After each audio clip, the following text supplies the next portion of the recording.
M S divisional headquarter अस्पताल Mirpur doctor आमर अजीज, principal Benazir Bhutto शहीद मेडिकल अस्पताल डॉक्टर फैसल बशीर और डॉक्टर राजा इशफाक की काफिले रंग ले आईं। आज़ाद कश्मीर के पहले गुर्दा ट्रांसप्लांट सेंटर के लिए कश्मीर इंस्टीट्यूट ऑफ यूरोलॉजी की क़याम के लिए बाकायदा नोटिफिकेशन जारी कर दिया गया है।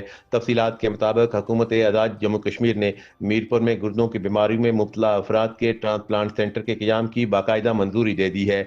KIUT का क़याम मीरपुर डिविजनल हेडक्वार्टर अस्पताल मीरपुर में लाया जाएगा, जिसके लिए हुकूमत तमाम सहूलियात मुहैया करेगी। गुर्दों के ट्रांसप्लांट के लिए आज़ाद कश्मीर में ये पहला सेंटर होगा। इसके क़याम के लिए MS डॉक्टर आमर अजीज, प्रिंसिपल बेनज़ीर भुट्टो शहीद medical college doctor Faisal Bashir, माहिर इमराज गुर्दा डॉक्टर इशफाक राजा की भरपूर काविशें शामिल हैं। इस सेंटर के क़याम से न सिर्फ आज़ाद कश्मीर बल्कि पाकिस्तान के मरीजों को भी सहूलियात मुयस्सर होंगी। इसके साथ साथ मेडिकल कॉलेज के ज़ेर तालीम तलबा और तालिबात भी मुस्तफ़ीद होंगे। अवामी समाजी हलकों ने हुकूमत आज़ाद कश्मीर के साथ डॉक्टर आमर अजीज, डॉक्टर फैसल बशीर और डॉक्टर इशफाक राजा का शुक्रिया अदा किया है, जिनकी काविशों की बदौलत एक बड़ा संग मील अबूर हुआ है। कैमरा और reporting team camera Asif Iqbal और हमायूं मिर्ज़ा, मीरपुर, आज़ाद कश्मीर।